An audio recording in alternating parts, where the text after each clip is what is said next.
Reforço Betel. Aprendizagem acontece com olhar de amor.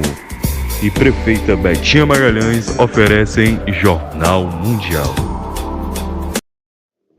Olá, boa noite. Boa noite. Um acidente entre um carro e um caminhão deixou uma criança morta e 3 pessoas feridas no Ceará. Um avião de pequeno porte cai em uma avenida na cidade de São Paulo e explode após atingir um ônibus, deixando 2 mortos e 6 feridos. O mês de janeiro foi o mais quente já registrado na história, segundo o Observatório Europeu Copérnicos. A China se mostra disposta a resolver os problemas com os Estados Unidos por meio de diálogo e consultas após a imposição mútua de tarifas entre os dois países. A França e os Emirados Árabes anunciam um investimento bilionário na construção de um campus relacionado com a inteligência artificial. E você vai ver o relato da mãe de uma das vítimas refém israelense libertada pelo Hamas. O Jornal Mundial está começando.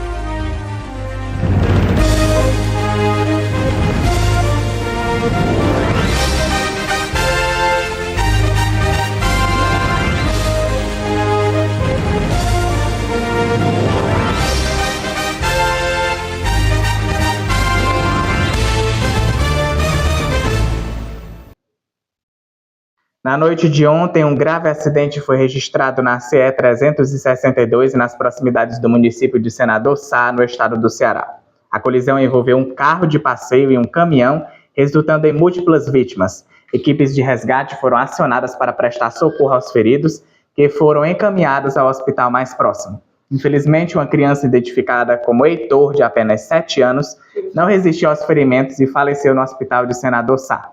Ainda segundo informações preliminares, a família envolvida no ocorrido estava viajando de Sobral com destino a Martinópole. As circunstâncias da batida ainda estão sendo investigadas pelas autoridades. Um homem foi preso na manhã desta sexta-feira depois de fingir ser um agente da Força Nacional no Gama, Distrito Federal. A Polícia Militar informou que recebeu uma denúncia de que o homem entrou em um hospital particular, foi ao quarto de um paciente que é policial militar e fez diversos questionamentos de maneira suspeita. Ao abordar o suspeito, os policiais identificaram que ele também portava a pistola Airsoft, um par de algemas, uma faca e um alicate. Ainda conforme a polícia, o homem não é policial e não soube explicar a origem da farda e dos materiais apreendidos. Ele tinha autorização para entrar no hospital e visitar outro paciente, internado no quarto ao lado do policial militar. O suspeito foi encaminhado para a delegacia e autuado por uso ilegítimo de uniforme ou brasão distintivo e porte de arma branca. Segundo a Polícia Civil, ele se comprometeu ao comparecer aos procedimentos policiais e foi liberado logo em seguida. O mundo registrou o mês de janeiro mais quente da história em 2025, quebrando o recorde alcançado um ano antes. As informações são do Observatório Europeu Copérnicos. O mês passado foi o janeiro mais quente já registrado no planeta. O anúncio foi feito nesta quinta-feira pelo Observatório Europeu Copérnicos, que destacou que o recorde estabelecido há um ano foi quebrado. Apesar do fenômeno Laninha, que tem um efeito de resfriamento, janeiro de 2025 teve um aumento da temperatura média de 1,75 graus Celsius, na comparação com o mesmo mês desde o período pré-industrial. O recorde coincide com o aumento das emissões de gases do efeito estufa provocadas pelos seres humanos. Os cientistas esperavam que o período excepcional chegasse ao fim após um fenômeno El Niño quente ter alcançado o ponto máximo em janeiro de 2024 e da mudança gradual das condições para Laninha, que é a fase oposta.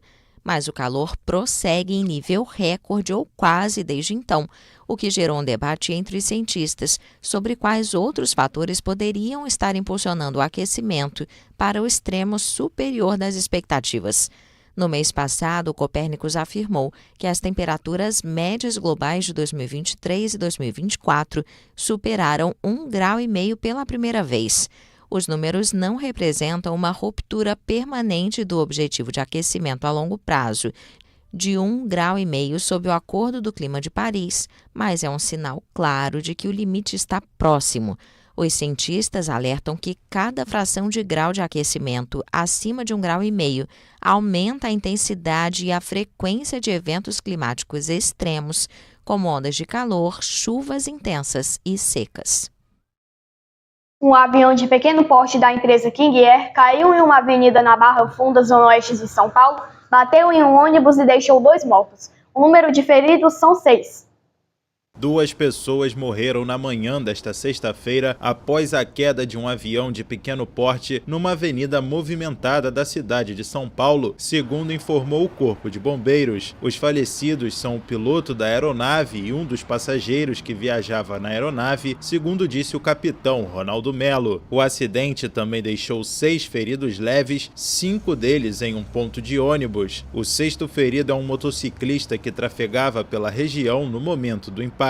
O pequeno avião decolou de um aeroporto de pequeno porte pouco depois das 7 horas da manhã em direção à cidade de Porto Alegre e poucos minutos depois caiu sobre um ônibus que pegou fogo. O acidente provocou o bloqueio da Avenida Marquês de São Vicente, importante via localizada na zona oeste da maior cidade do Brasil e próxima do aeroporto. A aeronave é um bimotor King Air com capacidade para 8 pessoas, segundo a Rede Globo de televisão. O prefeito de São Paulo, Ricardo Nunes, lamentou o acidente e afirmou nas redes sociais que colocou todas as estruturas da prefeitura à disposição para o atendimento das vítimas.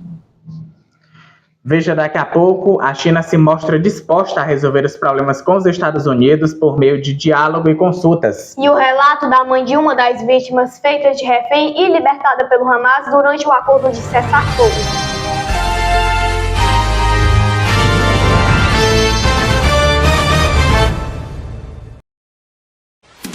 Jornal Mundial é patrocinado por Prefeita Betinha Magalhães, Deputado Estadual Sérgio Aguiar, mais Ceará, mais desenvolvimento. e Reforço Betel. Aprendizagem acontece com um olhar de amor.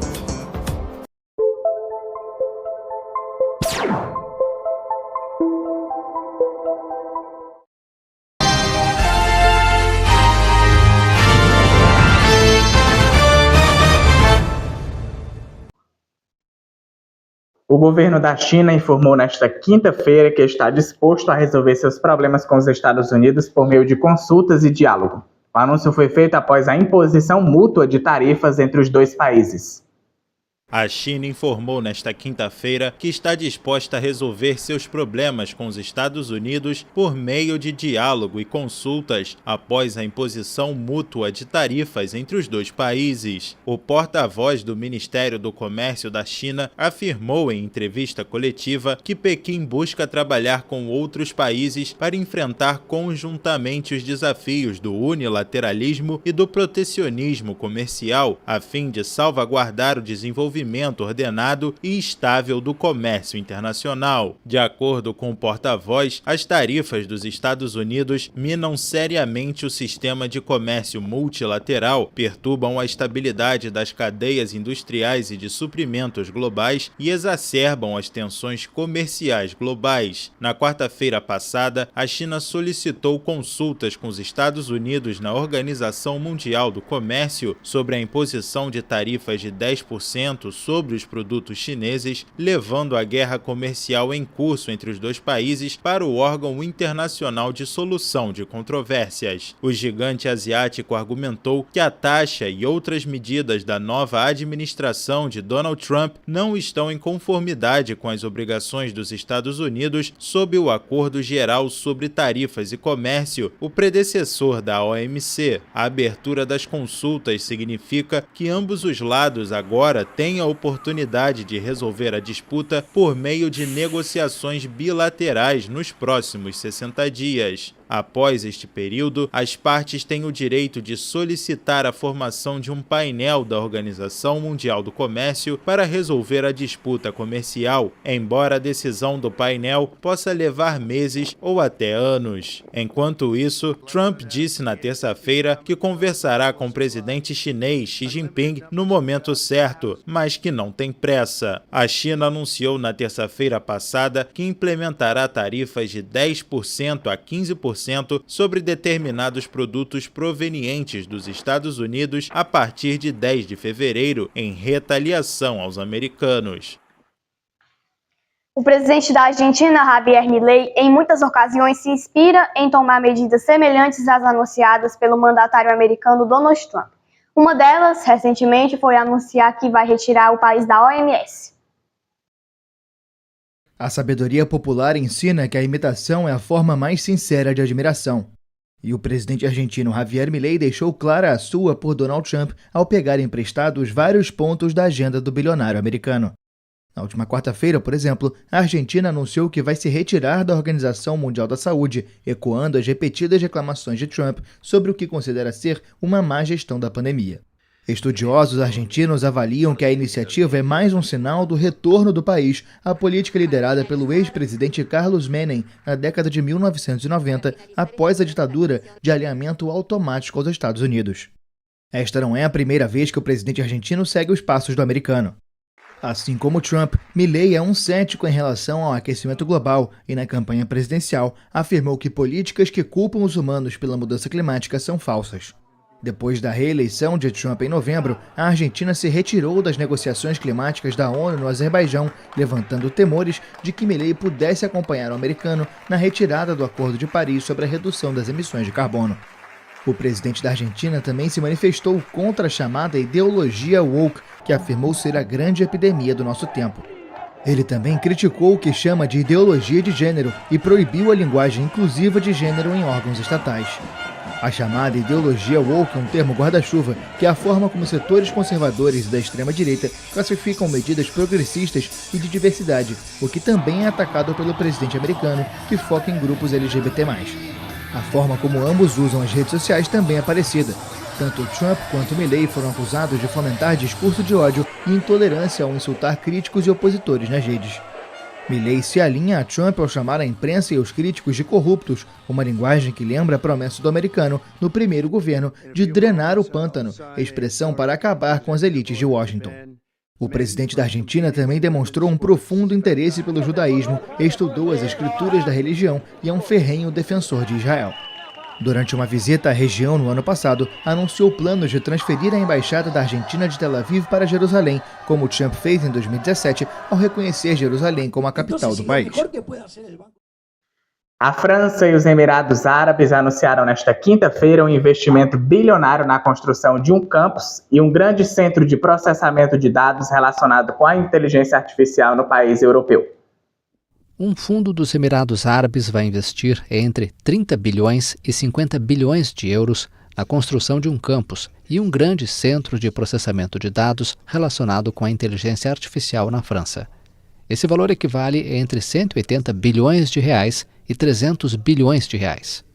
O governo francês anunciou o investimento árabe após um jantar entre o presidente Emmanuel Macron e seu colega Mohammed bin Zayed Al Nahyan. O campus, cuja localização ainda não foi definida, vai ser desenvolvido pelo Fundo de Investimento MGX, apoiado pelos Emirados Árabes. O anúncio foi feito nesta quinta-feira antes de uma reunião de cúpula sobre esse setor em Paris. O terceiro grande encontro internacional sobre a inteligência artificial foi inaugurado nesta quinta, com debates científicos e anúncios paralelos das grandes empresas do setor. Já a reunião de líderes de cerca de 80 países vai acontecer na próxima segunda e terça-feira. França e Europa querem marcar posição como potências competitivas no setor de inteligência artificial frente aos Estados Unidos e à China. Moradores do Jardim Pantanal, na cidade de São Paulo, sofrem com os alagamentos devido às chuvas. Muitos perderam o pouco que tinham. O Jardim Pantanal, distrito que fica na zona leste de São Paulo, está há vários dias embaixo d'água devido às chuvas que atingiram a capital paulista. Perdemos tudo, perdi tudo, não só eu, mas tem bastante gente que perdeu, né? Móveis, roupa de neném, roupa de casa, comida, mantimento, tudo. E a prefeitura só está mandando só insumos. Aonde que nós vamos cozinhar se nós não temos móveis? Água na casa inteira, quarto, cozinha. Graças a Deus, Deus foi bom comigo que eu ainda consegui levantar as coisas, porque a água primeiro chegou na casa da minha mãe, mas a minha mãe já molhou cama, molhou tudo. Os moradores dizem que enfrentam enchentes há décadas. Localizado na beira do rio Tietê, o Jardim Pantanal é uma área de várzea. A ocupação irregular e desordenada transformou a área em um bairro de famílias pobres. Não, ninguém vai aceitar a remoção nem esse valor e nada, não vamos aceitar nada. Nós queremos ficar na comunidade, queremos morar na comunidade. A Prefeitura de São Paulo estuda alternativas para solucionar os alagamentos. As 3 possibilidades contemplam a recuperação da região, devolvendo a área de várzea do rio, e a recuperação ambiental. O valor das intervenções vai de cerca de R$1 bilhão a aproximadamente 2 bilhões. A tragédia de reféns israelenses causa muita apreensão e dor no Estado judeu. A mãe de uma das vítimas libertadas conversou com a agência France Press sobre a aflição durante os 15 meses de cativeiro de sua filha. A sua filha voltou pálida, com graves deficiências nutricionais e 10 quilos mais magra após 15 meses de cativeiro. Merav Lesh Gonen, uma das figuras-chave na luta pela libertação dos reféns israelenses mantidos cativos em Gaza, relatou nesta quarta-feira o calvário da espera e a alegria do reencontro. Foi a coisa mais emocionante do mundo. Em um segundo ela se tornou meu bebê novamente. Minha filha de 24 anos e meio se tornou meu bebê em um instante. E finalmente eu pude respirar novamente. Eu fui capaz de voltar à vida. Romi Gonen foi uma das 3 primeiras israelenses libertadas em 19 de janeiro pelo movimento islamista palestino Hamas. Sua foto, afixada por todo o país, mostrava uma jovem loira, de sorriso radiante. A moça que saiu dos túneis palestinos era uma mulher com os olhos fundos, perdidos no vazio, e cabelos pretos. Ela voltou muito pálida, tanto por causa das deficiências nutricionais, quanto porque mal via o sol. Estavam na escuridão o tempo todo, não importava onde estivessem. Durante parte do tempo estavam famintos. A comida era deliberadamente retirada deles, mesmo que houvesse comida. Os terroristas escondiam a comida. Romi Gonen tinha ido dançar no Festival Nova de música em Rein, perto de Gaza, quando foi sequestrada no amanhecer de 7 de outubro de 2023, durante o ataque do Hamas. No sequestro, a israelense foi ferida. Ela levou um tiro na mão, um ferimento grave. O movimento da mão ficou muito limitado. Ela não consegue usá-la de jeito nenhum. Agora que voltou, sabemos que precisará de uma cirurgia muito complexa e demorada, seguida de uma longa reabilitação. Temos esperança de que ela não precise de cirurgias adicionais. A mãe de 50 anos diz que não faz perguntas à filha. Deixa que Romi conte o que quiser. E também não revela nada sobre o que ela lhe confidenciou sobre seu sofrimento no cativeiro. Com outros pais de reféns, Meirav foi em agosto de 2024 até os limites de Gaza para gritar seu nome em um megafone, esperando que sua filha ouvisse. Quando voltou, ela disse: "Mãe, temos que tirar todo mundo, não importa o que aconteça. Ela sabe o que aqueles que ainda estão lá estão passando. Ela sabe porque esteve lá." Das 251 pessoas levadas para a faixa de Gaza após o ataque do Hamas, 76 ainda estão em cativeiro, das quais 34 foram declaradas mortas pelo exército israelense. O grupo islamista e Israel mantêm no momento uma trégua que abriu o caminho para a troca de reféns por prisioneiros palestinos. Muito tempo de espera, né? É verdade, sofrimento grande. A TV Mundial preparou um novo webjornal que vai ao ar a partir de amanhã. Você acompanha as notícias bem cedinho a partir das 8h30 da manhã aqui no canal através do Sábado News. Eduardo Elal estará à frente deste novo projeto. Olá pessoal do Jornal Mundial, é isso aí, amanhã às 8h30 da manhã, horário de Brasília, temos um encontro marcado no Sábado News, um novo telejornal da TV Mundial, que promete te passar as notícias de forma mais leve possível, sentir a leveza de um sábado de manhã. E o Sábado News é para isso mesmo, misturar notícia com a descontração e, claro, tudo bom que vem no final de semana. Então é isso, todo sábado você vai ver o Sábado News. Então, nós da TV Mundial convidamos a cada um de vocês, telespectadores que assistem ao JM e Boa Tarde Mundo, para estarem acompanhando esse novo projeto que é o Sábado News. Eduardo Elal estará à frente, como vocês viram aí. E é claro que será algo novo, com uma coisa mais leve para as suas manhãs de sábado. Ela aguarda vocês a partir de amanhã, bem cedinho. Para rever nossas reportagens, volte o vídeo aqui no YouTube e não esqueça de seguir nossa página lá no Instagram, TV Mundial Oficial. Boa noite para você. Se inscreva no canal e deixe seu like. Boa noite, até amanhã.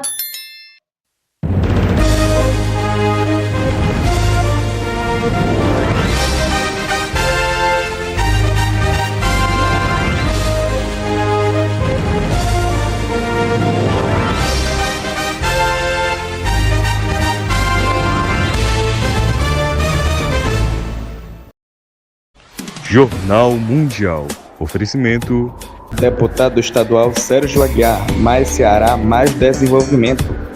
Reforço Betel. A aprendizagem acontece com olhar de amor. É a nossa querida prefeita Betinha Magalhães.